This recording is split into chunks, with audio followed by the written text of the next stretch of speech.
Hey guys, welcome to my channel. என்னோட special dish பன்னீர் key roast. அதுக்கு தேவையான பொருட்கள் என்னென்னு வாங்க பார்த்துடலாம்.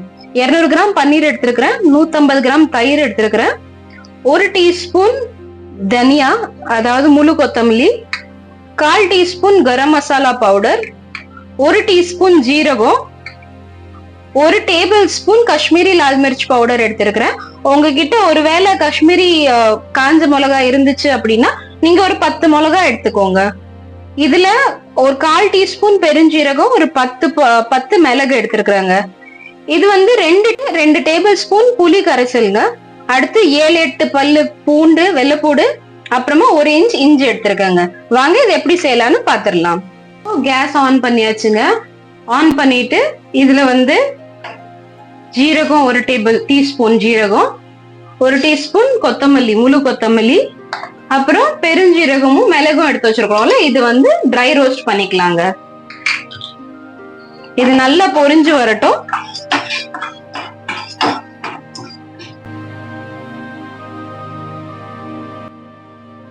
உங்ககிட்ட காஷ்மீரி லால் மிர்ச் இருந்துச்சு அப்படின்னா, அதாவது காஷ்மீரி வத்தல் இருந்துச்சு அப்படின்னா ஒரு 8-10 வத்தல் போட்டுக்கோங்க. வத்தல் போட்டுட்டு இது கூடயே சேர்த்து வறுத்துக்கோங்க. நல்லா ட்ரை ரோஸ்ட் ஆகட்டும். ட்ரை ரோஸ்ட் ஆனதுக்கு அப்புறம் இதை நம்ம ஆற விட்டு அரைச்சு எடுப்போங்க. இது பாருங்க, நல்லா வறுபட்டு கலர் மாறிடுச்சுங்க. இது நல்லா கலர் மாறின உடனே ஆற விட்டுருலாங்க. இது ஆறுனதுக்கு அப்புறம் இது கூட இன்னும் சில பொருட்கள் போட்டு நம்ம அரைக்கணுங்க. அது என்னென்னு வாங்க பாத்துடலாம். இப்போ ஒரு பாத்திரத்துல தண்ணி வச்சுக்கலாங்க. தண்ணி கை பொறுக்கிற சூடு வர்ற அளவுக்கு தண்ணியை சூடு பண்ணிட்டு அதுக்கப்புறம் அதை இறக்கி வச்சிடணுங்க. தண்ணி ரொம்ப சூடு பண்ணக்கூடாது. கை பொறுக்கிற அளவு சூடு போனா இருந்தா போதுங்க. அதுல கொஞ்சமா உப்பு போட்டுக்கலாங்க. இது கொஞ்சம் சூடாகட்டும். இப்போ இது நல்லா சூடாயிருச்சுங்க. நல்லா கை பொறுக்கிற அளவுக்கு சூடாயிருச்சு. இப்போ இதை நம்ம இறக்கி வச்சுக்கலாங்க. இப்போ அதே பேனை கேஸ்ல வச்சுட்டு 1 டேபிள் ஸ்பூன் நெய் விட்டுக்கலாங்க. 1 டேபிள் ஸ்பூன் நெய் விட்டுக்கிறேன்னா. நெய் நல்லா சூடாயிருச்சுங்க. இதுல நம்ம பன்னீர் ஒன்னொன்னா போட்டுக்கலாம். ஒன்னொன்னா போட்டு இப்போ இதை ஸ்லோ ஃப்ளேம்ல வச்சிருக்கேன். ஒன்னொன்னா போட்டுக்கலாம். பார்த்து யூஸ் பண்ணுங்க, பன்னீர் தெரிக்கும்.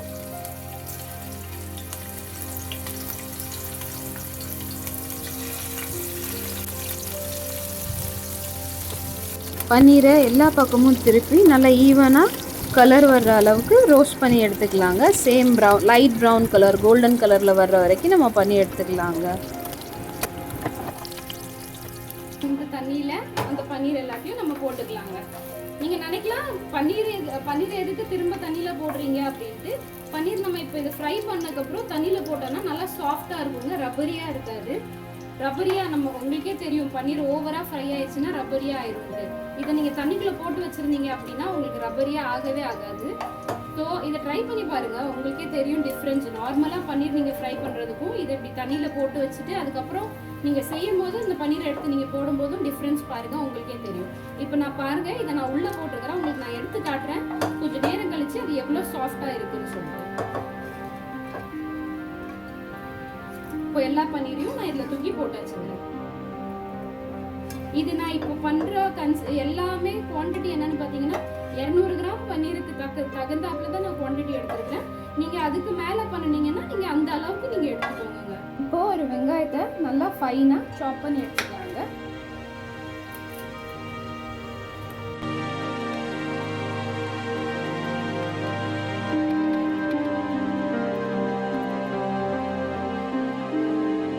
ஒரு பன்னீர் பொரிச்சிருந்தோல அதே கேஸை ஆன் பண்ணிக்கலாங்க.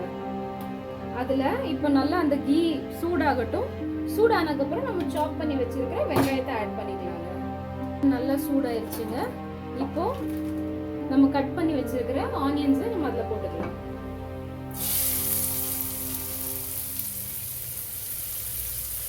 நல்லா வதங்கணுங்க வெங்காயம். வெங்காயத்தில் உள்ள தண்ணி வெளியே ஏறணும். அதாவது வெங்காயத்துல நீர் இருக்கும்ல, அந்த தண்ணி எல்லாம் குறையணும். அதனால இதை நல்லா ரோஸ்ட் பண்ணிக்கலாம். வெங்காயம் நல்லா வதங்கிருச்சுங்க. வெங்காயத்துல உள்ள ஈரப்பதம் எல்லாம் போயிடுச்சு. இப்போ நம்ம அரைச்சு வச்சிருக்கிற மசாலாவை நம்ம இதுல ஆட் பண்ணிக்கலாங்க. இதில் நம்மலாம் பச்சையாக கொத்தமல்லி, முழு கொத்தமல்லி வதக்கி இருக்கிறோம். அது போக நம்ம வெள்ளைப்பூடு அப்புறம் இஞ்சிலாம் போட்டிருக்கோம்ல. ஸோ அதனால இது கொஞ்சம் நல்லாவே வதங்கி வரணுங்க. வதங்குற வரைக்கும் வெயிட் பண்ணுவோம். நல்லா வாசனை வர்ற அளவுக்கு நம்ம இதை வதக்கணுங்க. நெய் பிரியணும். மசாலா எவ்வளோக்கு எவ்வளோ நல்லா வதங்குதோ அவ்வளோக்கு அவ்வளோ டேஸ்ட் நல்லா இருக்குங்க. ஸோ இது நல்லாவே வதங்கட்டும். வதங்கிட்டு நல்லா நெய் பிரிஞ்சு வரட்டுங்க. அதுக்குள்ளே நம்ம தயிரை வந்து ஸ்பூனிட்டு நல்லா அடித்து வச்சுக்கலாங்க. ஏன்னா தயிர் திரியாக வந்துடக்கூடாது. அதனால தயிரை நல்லா பீட் பண்ணி எடுத்துக்குவோம். வாங்க, பீட்டர் இருந்துச்சுன்னா பீட்டர் வச்சு பீட் பண்ணிக்கோங்க. இல்லைன்னா ஸ்பூன் வச்சு கூட நீங்கள் பீட் பண்ணிக்கலாம். தயிர் நல்லா பீட் பண்ணுங்க. அதில் இன்னொரு பாயிண்ட் என்னன்னா, தயிர் வந்து புளிப்பாக இருக்கக்கூடாதுங்க. நல்ல தயிராக இருக்கணும். அதுதான் டேஸ்ட் கொடுக்கும். புளிப்பாக இருந்ததுன்னா கிரேவியும் உங்களுக்கு புளிச்சுக்கிட்டு ஒரு மாதிரி நல்லாவே இருக்காதுங்க. ஸோ புது தயிராக எடுத்துக்கோங்க, நல்ல தயிராக எடுத்துக்கோங்க. பாருங்க, கிரேவி நல்ல தயிரை பீட் பண்ணி எடுத்தாச்சுங்க.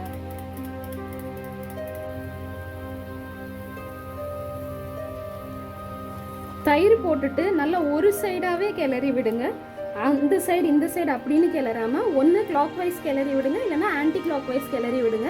இந்த டிஷ்ஷில் நீங்கள் பார்த்தீங்கன்னா நான் இது வரைக்கும் உப்பே போடலைங்க.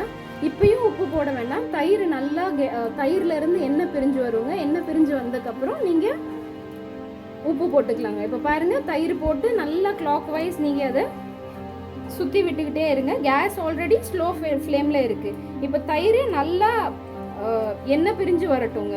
அது வரைக்கும் வெயிட் பண்ணலாம்.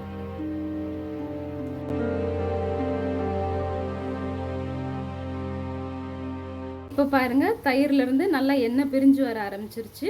இந்த ஸ்டேஜில் நம்ம பன்னீர் எடுத்து போட்டுக்கலாங்க. நீங்கள் நினைக்கலாம் பன்னீர் ஆல்ரெடி பன்னீரை ஃப்ரை பண்ணிவிட்டு அப்புறம் ஏன் நீங்கள் தண்ணியில் போட்டு வச்சிங்க, அதில் கீயோட டேஸ்ட் போயிரும்லான்ட்டு. இல்லை, நீங்கள் இந்த கிரேவியில் போட்டிங்கன்னா பன்னீரில் அந்த கீ இருக்கிறது வந்து என்ஹான்ஸ் பண்ணி காட்டுங்க. இப்போ இந்த பன்னீரை தூக்கி நான் அந்த கிரேவியில் ஆட் பண்ணிக்கிறேங்க.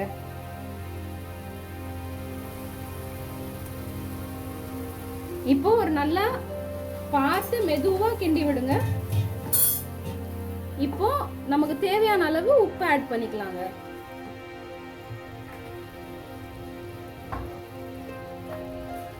இந்த கிரேவிக்கு எவ்வளோ உப்பு தேவையோ அவ்வளோ நம்ம ஆட் பண்ணிக்கலாம்.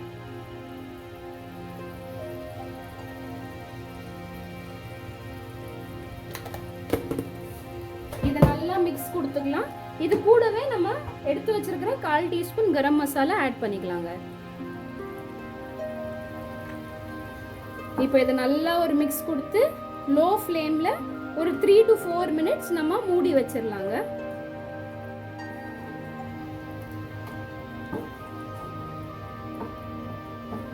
அதுக்கு முன்னாடி நம்ம இதுல ஃபைனா சாப் பண்ணி வச்சிருக்கிற கொத்தமல்லி இலை, அப்புறமா ஒரு 4-5 கருவேப்பிலை எடுத்து ஆட் பண்ணிக்கலாங்க. இப்போ இதை நம்ம மிக்ஸ் பண்ணிட்டு மூடி போட்டு ஸ்லோ ஃப்ளேம்ல ஒரு 3 நிமிஷத்துக்கு நீங்க இதை குக் பண்ணா போதுங்க. சூப்பரா டேஸ்டான பன்னீர் கீ ரோஸ்ட் ரெடிங்க. ஒரு 3 நிமிஷத்துக்கு சிம்ல இருக்கட்டுங்க. பார்க்கவே நல்ல கலர்ஃபுல்லாக சூப்பரான பன்னீர் கீ ரோஸ்ட் ரெடிங்க. இந்த டிஷ் உங்களுக்கு பிடிச்சிருந்தா please like, share and subscribe to my channel. ஒருவேளை இந்த டிஷ்ஷை நீங்கள் ட்ரை பண்ணியிருந்தீங்கன்னா ப்ளீஸ் கமெண்ட்ஸில் சொல்லுங்கள், கொஞ்சம் ஹாப்பியாக இருக்கும். தேங்க்யூ ஃபார் வாட்சிங்.